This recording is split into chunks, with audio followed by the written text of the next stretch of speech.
À Québec, le premier ministre menace de poursuivre le Journal de Montréal. Je veux pas jouer à la victime, là. Je suis pas le premier à subir ce genre de traitement odieux.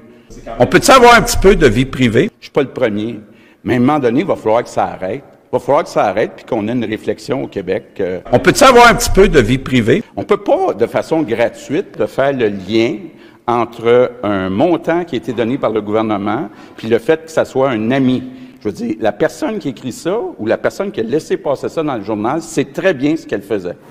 Nous comprenons mal que M. Legault se soit à ce point agacé par les faits. Est-ce que les Québécois ne nous en voudraient pas que nous leur cachions que le cofondateur de la CAQ et ami de François Legault reçoit des subventions ou de l'aide du gouvernement du Québec? N'est-ce pas là une information utile sous plusieurs angles? Nous traitons M. Legault de la même façon que nous avons traité Philippe Couillard ou Pauline Marois. Nous publions cette information d'intérêt public et nous nous fions sur le jugement de nos lecteurs et des contribuables pour qu'ils s'en fassent leur propre opinion.